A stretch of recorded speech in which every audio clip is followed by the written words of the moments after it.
Cannot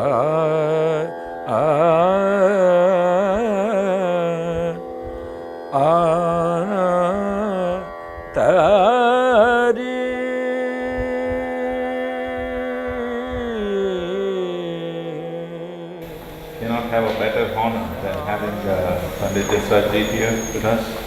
The school's assembly, which definitely is going to be a witness to lots of music.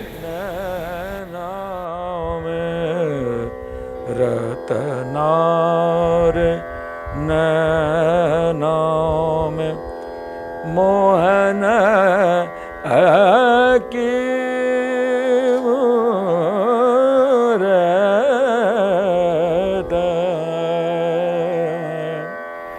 If there is anybody right now alive that can rap well the embodiment of Hindustani music, it's definitely him.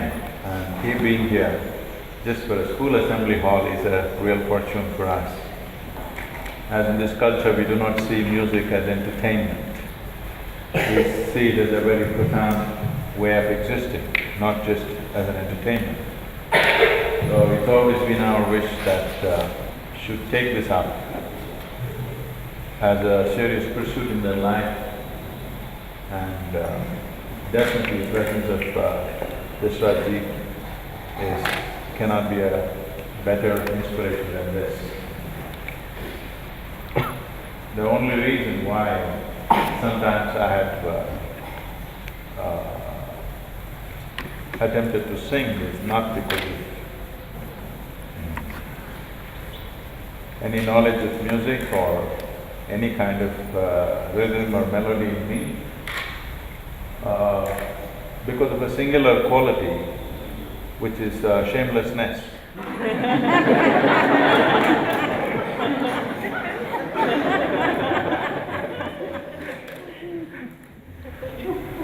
Because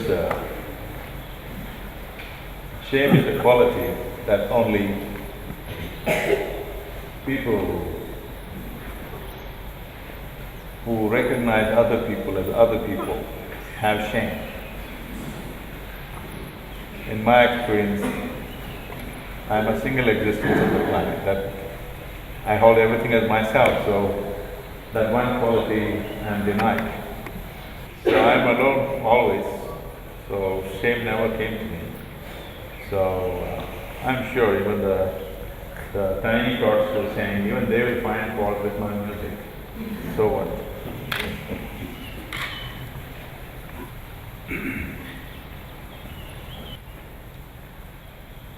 Nadir dani tadani tom, tanadir nadir dani tadani tom, tanadir tadare tare dan, nadir dani tadani tom, tanadir nadir dani.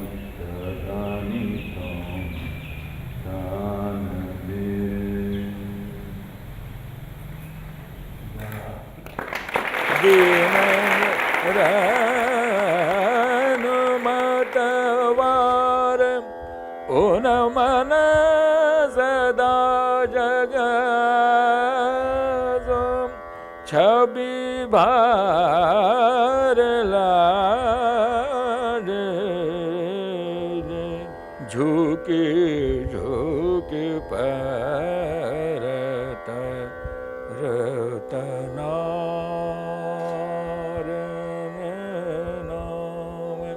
ये ललित है, मगर Lalit lady है। आप इसको सही रूप में कहा जाए तो ललिता है,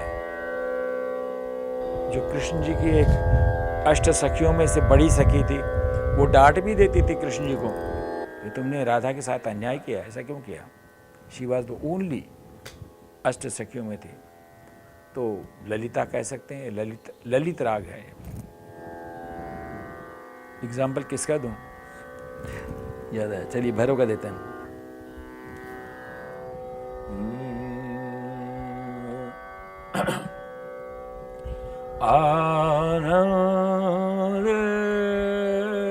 आनंदेश्वर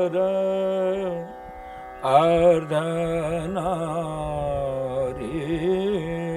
नटेश्वर आनंदेश्वर अर्धनारी नटेश्वर प्रणमो परमेश्वर आदिनाथ तू महेश आदिनाद तू गणेश भैरव सर्वभूतेश आनंदेश्वर काल काल महाकाल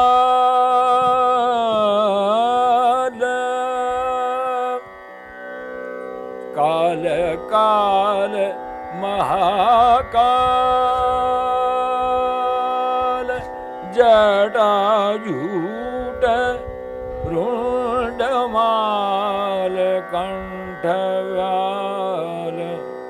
मुंडमाल त्रिशूल डमरू वर कपाल सुमेरत नर होत निहाल Anandeshwar.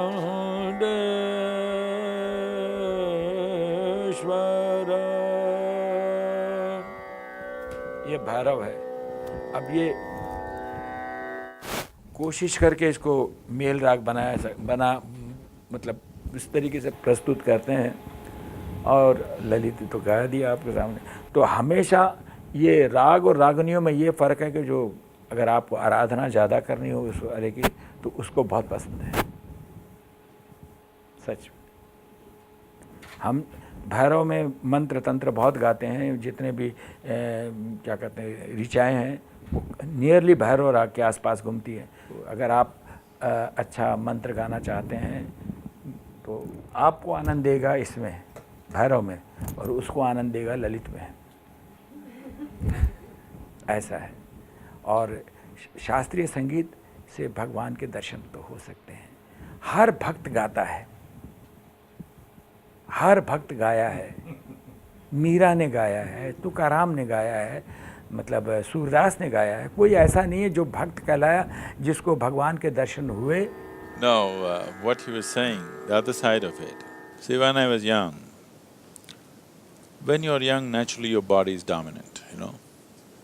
So, though my parents are steeped in classical music, we completely hate it, we can't stand it. We are into Western music, okay? We just… not one time have I ever heard it. If they switch it on, I will go. But the moment I started meditating, suddenly the classical music just became suddenly music for me. What I could not stand. The moment I became quiet, immediately I want to listen to this. It just changed my whole perspective of the sound. Because I became silent within myself, suddenly the Indian classical music became so important for me. And wherever it is, I'm just almost like a beggar, I'm going there to listen. Madurai Mani Iyer is my father's favorite voice. If they turn on Madurai Mani Iyer, me and my brother will run away somewhere. But once I started meditating, there was no way. This is the only thing I could listen to. All the other music just fell apart in my mind, you know. So, the connection between the right utterances of sound and meditation is so right there. बाबा जी ने खुद सिद्ध कर दिया कि मैं पहले I was addicted to western music and जब मैंने ध्यान करना शुरू किया, योगा करना शुरू किया तो मुझे मैं पता नहीं कब अपने भारतीय संगीत में चला आया। तो ये तो पक्का बता दिया कि भारतीय संगीत इज़ द मेन संगीत है दुनिया का कि जो आपको ऊपर उठाता है। जैसे किसी ने मुझको ये कहा कि आप कैसे डिसाइड करते हैं कि राग का टाइम ये है। बहुत साधारण बात है। अगर आप थोड़ा सा माइन्यूटली ध्यान करें तो हवा में वो स्वर घूमते हैं जो हमें राग गाना है, जिसको गाना चाहिए, रादर गाना है नहीं, गाना चाहिए, वो आपको स्वर हवा में सुनने को आते हैं। हमारा भारतीय संगीत साइंटिफिक भी है। साइंस ये है कि वही सुबह का ऋषभ है जो भैरव में है, वही शाम का ऋषभ है जो मारवा में है, वही शाम का ऋषभ जो पूरी धनाश्री में है, मगर तीनों अलग अलग है। एक ऋषभ, कोमल ऋषभ। कैसा साइंस है। और मैंने कहा ना कि हम लोग जो है 22 श्रुतियों में गाते हैं।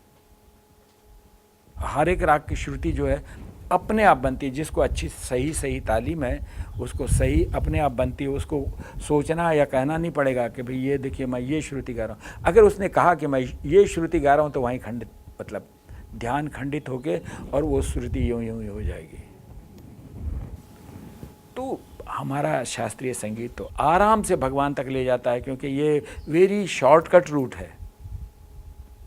और इसमें अगर आपकी कुछ योग शक्ति आपकी मिल जाए तो अद्वितीय हो जाती है, उसकी डबल शक्ति हो जाती है, आपको रॉकेट में बैठा के ले जाएगा।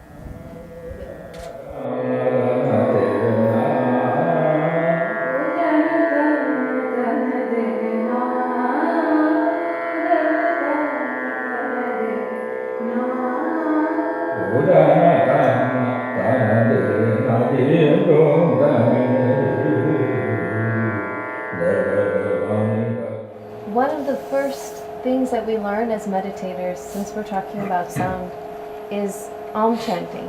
And all auspicious occasions, we start with Om. And why that? What is the significance of Om itself? It's a marriage of the threesome. These three sounds are the only three sounds that the human system is capable of. Other sounds are only a mixture of this. You just experiment with yourself. If you remove this tongue, or if you just keep it still, not using it, you will see the only three sounds that you can utter are ah, oo and The only three sounds you can make without the tongue. Tongue is being used to mix these three sounds and produce all the other manifestations of sounds. Mixing them in permutations and combinations, you can produce millions of sounds. So these three sounds are known as the basic sounds or the fundamental sounds in the existence. There are beautiful stories telling like this, if Shiva sits and utters three arms, a whole new creation will happen. It is not about… See, these things need not be looked at as a factual thing, that if Shiva sat there and did he utter three arms, that is not the point. What is being said is, the whole existence is a reverberation. This is modern science. It's a vibration of energy. Where there's a vibration, there is bound to be a sound. Where there is a sound, there is creation. So all these sounds are a manifestation of these three sounds. These three are the root sounds. Like today we know that if you take a color television, there are only three color webs. Using these three color webs, we can produce every other color. Similarly, using these three sounds, you can produce every other sound.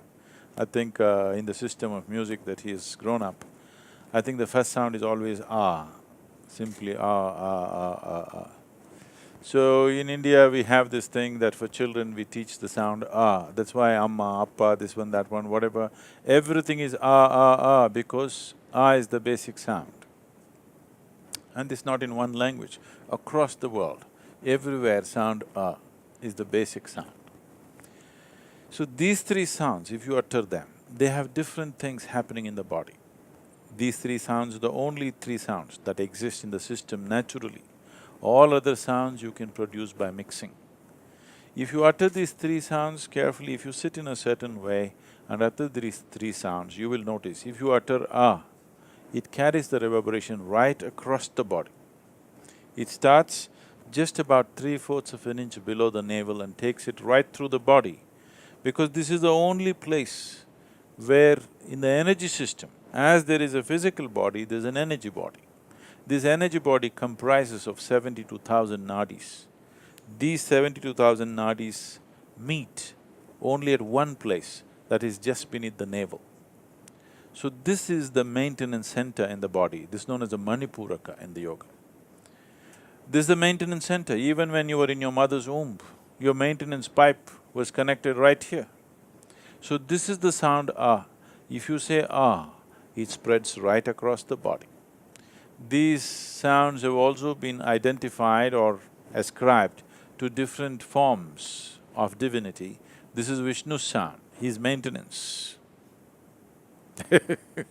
You know, among the three forces of Brahma, Vishnu and Shiva, Brahma is the creator, Vishnu is the maintenance person, Shiva is the destroyer. These are three fundamental processes in creation. Sound ah is concerned with maintenance. So people who are seeking well-being start off ah. There are yogis who simply sit here and do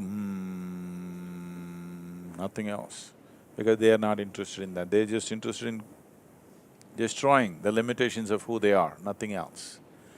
So, the nadis themselves carry reverberations. If you utter oo, the sounds will spread in a certain way. If you utter they spread in a different way. These three sounds are capable of touching all the 72,000 nadis. This is something, we have done it in a limited way, but we can explore this in a very big way. For every sound, we can make you conscious as to which part of the body touches. Which nadi will become active when you utter a certain sound. If you say, hey, what happens in the body?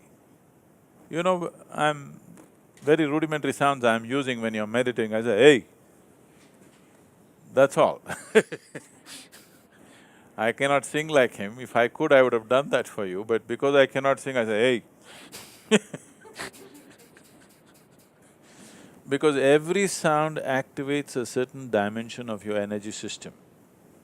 So these three sounds together, as a combination, activates the whole system, because these are the three fundamental sounds. All other sounds are a manifestation. Some very fabulous experiments on the laboratory level has been done these days. How these three sounds can actually produce every other sound. Three instruments producing these three sounds, other instruments which mix these sounds, just as your tongue is doing, it produces every other sound. There's one person in Chennai who's doing a phenomenal amount of research in this direction. So, sounds can be used for well-being, for health. Just uttering, I don't know if they've recognized that, but if he goes on singing many ragas, I will tell you, if you sing this raga, your blood pressure will go down. You understand? Right now I don't know the names of the raga, I am completely ignorant of those things, but if he sings various ragas, I will tell you, this raga if you sing, your blood pressure will go down right now. And you can check it. 15 minutes raga for the singer and the listener, your blood pressure will go down. Sare ga ma pa dha ni sa kama krodha mada moha nivara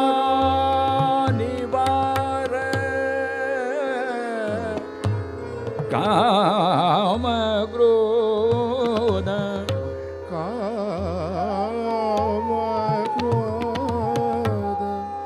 mada moha nivara.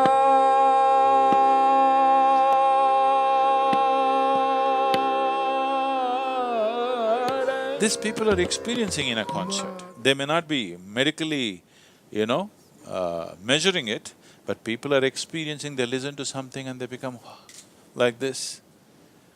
They listen to a certain sound and become loving, they listen to a certain sound and become joyful, they listen to a certain sound and become aggressive. This is happening, isn't it? This is happening, isn't it so? Sounds are creating not only emotions, they also are changing the very chemistry of your system.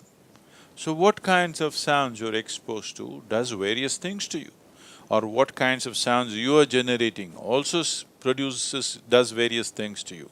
Why? One of the first things that you do if you want to go on spiritual sadhana, first thing is shut up. Because stop uttering all the ugly sounds, just shut up. You just stop talking, so many things about you will change. Simply because you are no more causing the damage by uttering wrong sounds. So the classical Indian music is to a mathematical precision, has recognized which sound can do what. And they have evolved these things in such patterns.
I feel unfortunately, there are exponents of music who know it by experience. There are certain half-baked scientists who know something about the sounds and they know the benefits, they measured this and that. But there is no one person who is like him, at the same time a scientist who can do all those things. When that happens, it'll be good, or at least if two people get together like that, it'll be good, where all these things can be explained in modern terminology. Right now what he does is purely in experiential sense. People know it happens, but if somebody comes and asks questions, how does it happen, they don't know, they say it's all your rubbish emotion, that's all. You too identify with your Indian nonsense, so it happens to you. It needs to be put out, somebody needs to work on this, where it is expressed as today's science understands it. Today's science has a very rudimentary expression. Why I say this is, today's science has survived only because of the technological devices it is produced. If it does not throw out gadgets, nobody would value this science because it has no life significance of any kind, except for producing conveniences and comforts. So this is a different kind of science. Now, sitting here and singing about Shiva, what will you get? Nothing you'll get, but life will happen. I thought we came here so that life happens to us, not because we get a camera or a cell phone or some damn thing. We came here because we want life to happen to us, isn't it? The only reason why a human being is alive here is because he wants life to happen to him. So this is a science of making life happen to you. This is not a science of producing this and that. That also could be done, actually. Using the sounds, that also could be done. But that's not the focus, that's never been the focus of this culture. This is about making life happen in highest level of intensity and beauty. And music is the closest thing to meditativeness that way.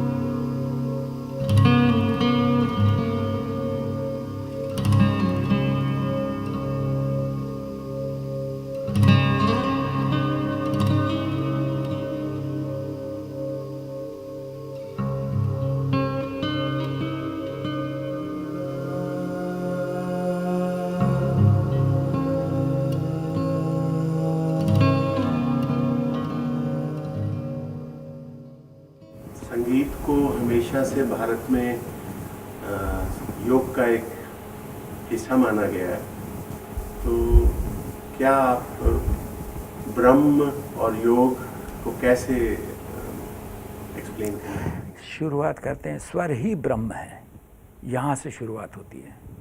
जो स्वर है वो स्वयं में ईश्वर है, जिसको हम English में साउंड कह दें या कुछ कह दें। साउंड में इतनी शक्ति होती कि ब्रिज तोड़ देता है, एक बड़ा सारा सख्त ब्रिज, मगर वो मालूम होना चाहिए कि इसका सा कौन सा है, इस ब्रिज का स्वर कौन सा है। अगर वो पता हो तो उसको बहुत ज़ोर से अगर उस स्वर को लगाया जाए तो ब्रिज क्रैक कर जाएगा। दो तानपुरे, एक तानपुरा मिलाते हैं, उसमें दोनों स्वर अगर एक साथ हो गए तो एक तार टूट जाएगा, उसके ऊपर रुक नहीं सकते। कोई गाने वाला अगर एकदम एक्यूरेसी, आप हमको पता ही नहीं चलता कि एक्यूरेसी क्या है, हम इतने करीब चले जाते हैं फिर भी वो एक्यूरेसी नहीं होती है, समझे। जो गाने वाला या सितार वादक या सरोद वादक बिल्कुल सुर में बजा रहा, कहीं हमें भी पता नहीं चल रहा है, मगर जब उसका एकदम एक सुर लग गया कि ये सुर में लग गया तो उसका भी तार टूटेगा। ये उसकी शक्ति को झेल नहीं सकता, मतलब ये उसके एकात्मकता को झेल नहीं सकता। जो ब्रिज तोड़ देता है, मेरे पिताजी हम अजमेर में गा रहे थे तो एक स्वर लगाया, सा जिस भी स्वर से गा रहे थे, सा लगाया तो छत फट गई। एक एग्जेजरेशन नहीं है, मैं कहता हूँ कि अगर सही सुर लग जाए, उस छत का वो स्वर था, फट गई। इसको कहेंगे कि आपके गाने से हो गया, उसके गाने से हो गया, उसके बजाने से हो गया, नहीं, वो स्वर की वजह से हुआ।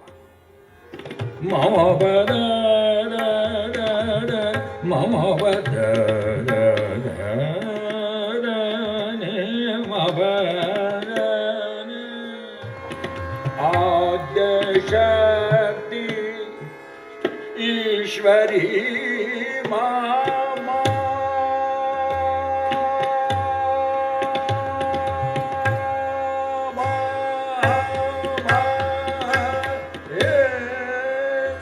Sadhguru, can you explain how sound and science of yoga come together, or how sound and energy are connected?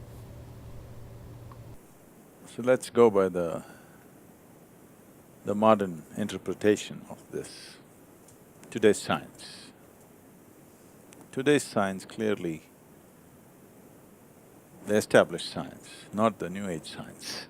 The established science clearly states that the whole existence is just a reverberation of energy.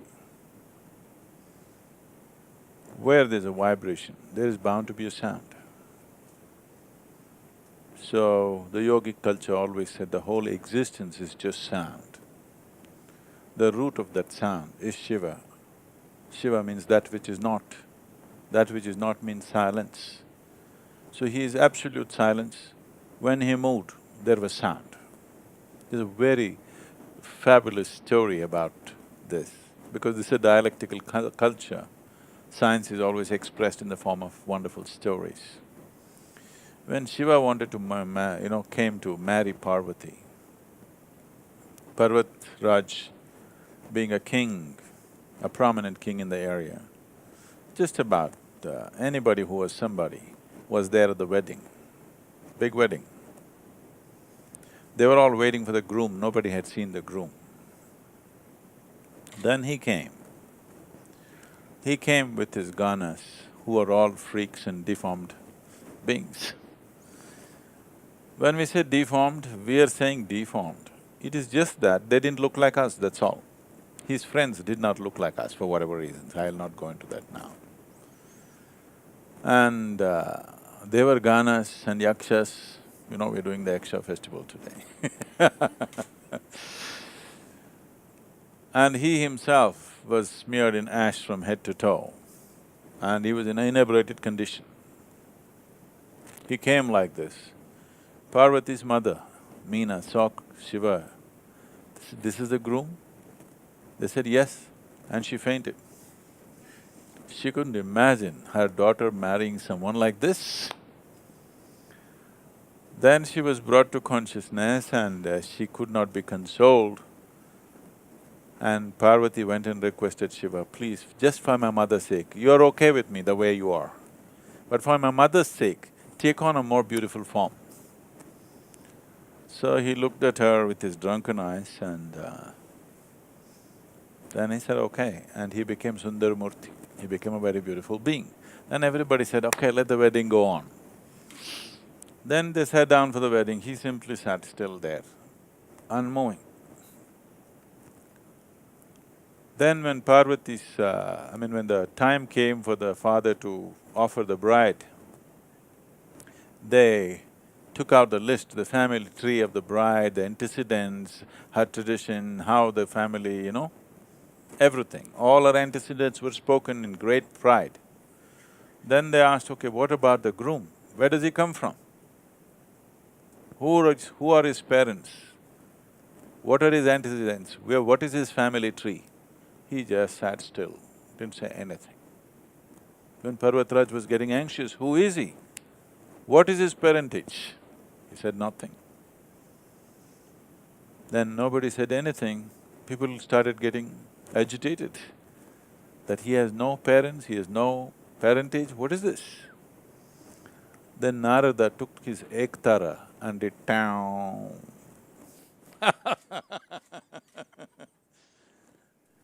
So, he is of silence, but if you have to know something about him, he's sound.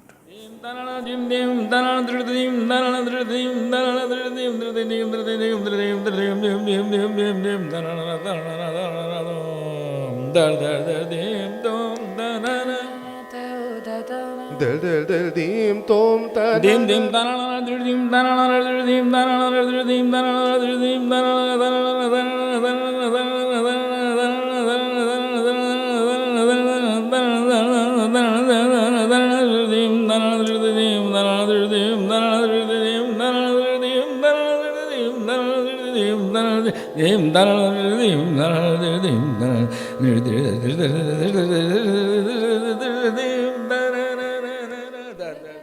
So, this story is not about a person, this is about the nature of the creation itself.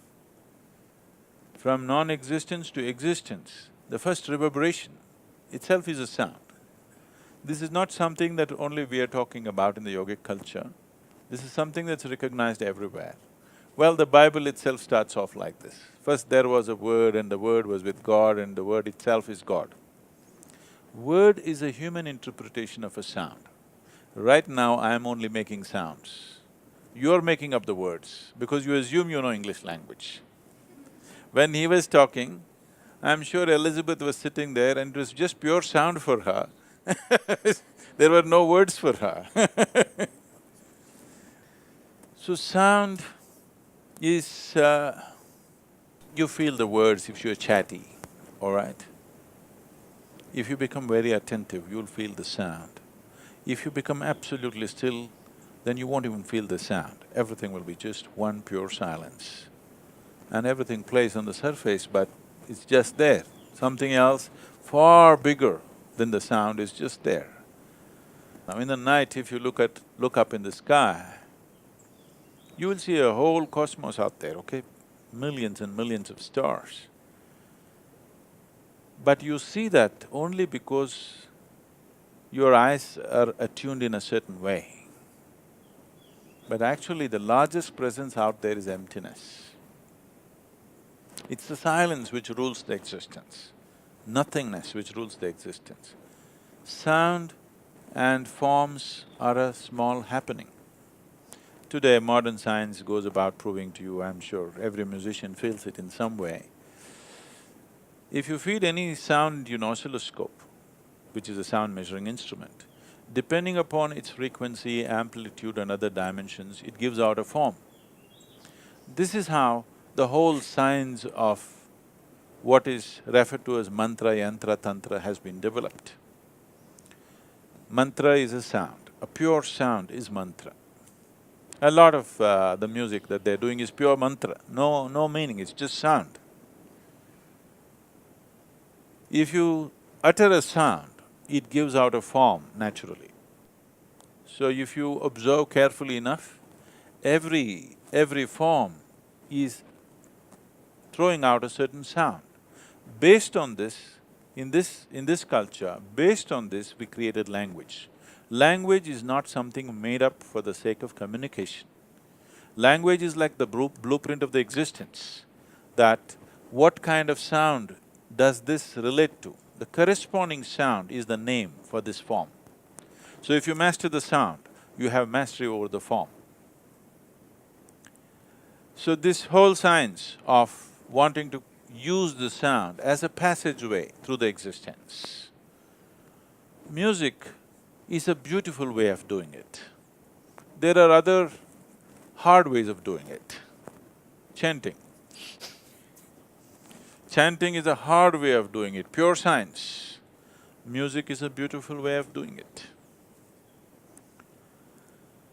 So, in terms of spiritual process, essentially spiritual process means you're trying to move from the dimension of physicality, which on a subtler level is sound or vibration, into a dimension of non-physical or a dimension which is vibrationless, soundless. Essentially, that is the journey that you're trying to make. Because a sound has a form has a limitation. Only the formless, only that which has no form can be limitless. That is what is being referred to as Shiva. Shiva means that which is not.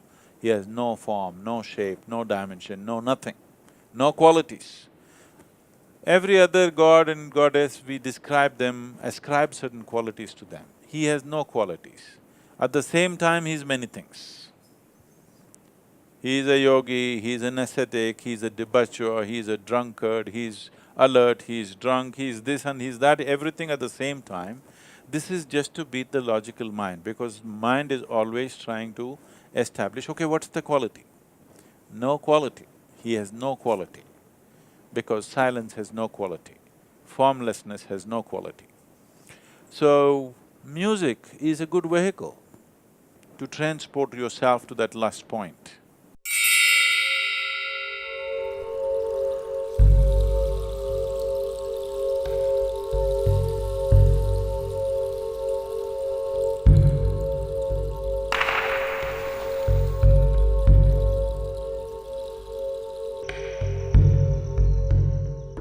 Sadhguru, I read in the Mystics Musings that you clapped at the time of Dhyanalinga consecration and there was a crack on the linga.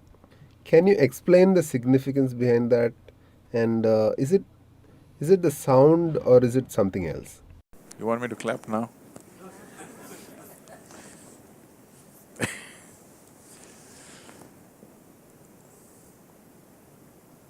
Now, that is not because of the sound. The power of the sound that Panditji was saying is, in the modern science we are trying to explain it off as resonance. If the Shruti is perfect on the two, naturally the string will break. As he was saying, the bridge breaking up is a classic example in every textbook, you know. Two soldiers are walking and a bridge which can take tons of weight will collapse just because two men are walking in unison. It's a classic textbook example. So just about anything can be cracked with sheer sound, just by something like this. If two people just do this, if it is a perfect match, you can bring the building down. We don't produce perfect musicians in the school, okay? They'll bring down the building because being in absolute unison can create a certain energy where 1 + 1 is no more 2, 1 + 1 is a million. So, classical music, when two people sing, Jugalbandi is never about two people singing together. They're always setting this thing, because the musicians who crafted this music are aware, or if two musicians are absolutely perfect, they could cause damage to the physical structure. People may just attain, their bodies may break, it is possible. The whole process that you see in the existence is from non-creation to creation, from unmanifest to manifest. But the other process is also happening. Today, cosmologists have recognized a whole galaxy will collapse into itself and become nothing. It'll become a black hole. It's nothingness. And nothingness is recognized as the most powerful space in the existence. Today they're beginning to call it dark energy and whatever else. So essentially, sound is a certain kind of… it is the first step into creation, from non-creation. But yoga is about uniting that which is creation and that which is non-creation. The word yoga means to unite. To uniting that which is creation. Creation means a limited form. It may be a planet, it may be a solar system, it may be a galaxy, but still a limited form. In our perspective, it may be large, we may think the universe is unlimited. That's our perspective. An ant thinks you're unlimited. Our perspective of what is size is from the size of who we are. We are looking at something is large, something is small. Essentially, any form is a limited space. So, yoga means to unite that which is limited with that which is unlimited. So, what is a form? To make it formless. But at the same time, we don't want to lose our form, but we want to connect the limited with the unlimited. Yoga means, the other word is to yoke or to unite. So we want to yoke or unite the limited with the unlimited. We want to couple them in such a way that we have the experience of both. That is why we are teaching you Shambhavi. That means it's a twilight zone where creation and non-creation both happening at the same time within you. The process of creation is moving from unmanifest to manifest. But another dimension, which is even more important, is moving from manifest to unmanifest. So this is a culture which recognized the significance and importance of that and held that as the foremost process in the existence. That is why we hold the destroyer as the Mahadeva. Destroyer means he is moving the manifest into unmanifest. So he is held as the highest because here we recognize that is the highest process. Making the unmanifest into manifest is a limited process. Making the manifest into unmanifest is the unlimited process. So that is the reason, though Shiva is a destroyer, he is held as a Mahadeva. So, cracking of the stone is not because of the sound. I don't even know if it made sound, it made some sound, but it's not the sound, it is a different process.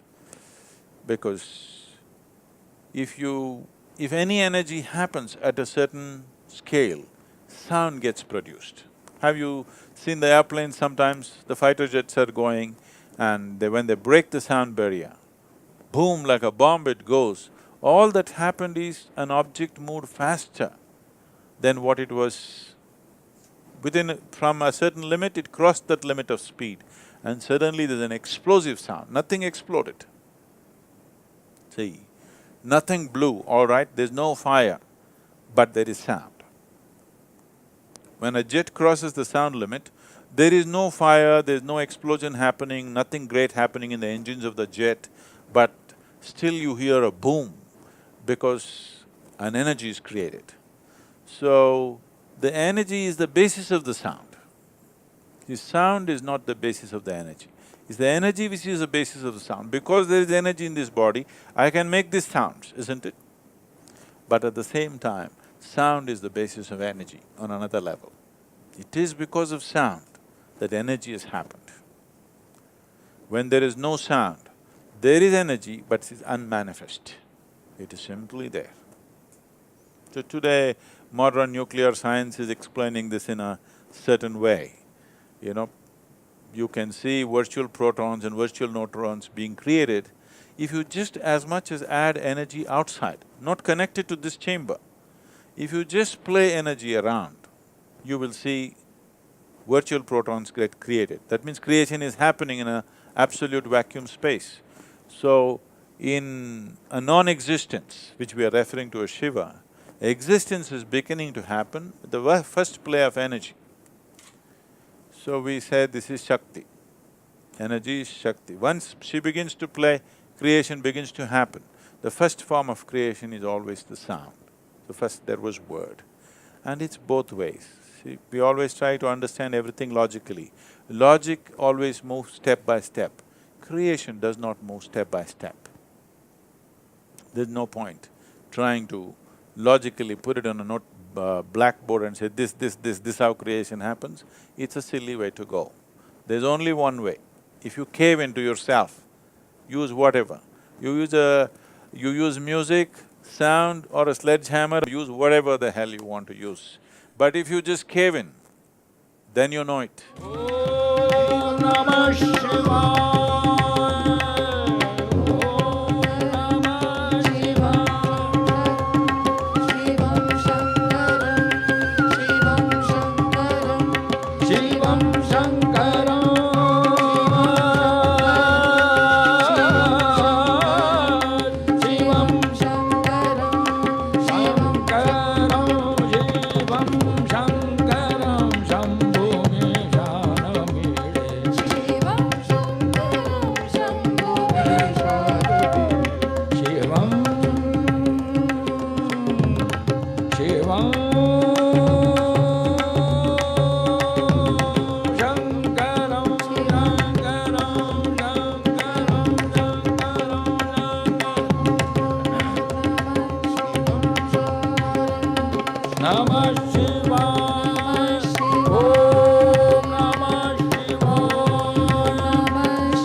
This form of music, which is not an entertainment form, but more an exploration of walking you through creation, when possible, to touch the Creator. If there is anybody whom you can call as the very embodiment of this music, it's him. We wish to acknowledge him for who he is.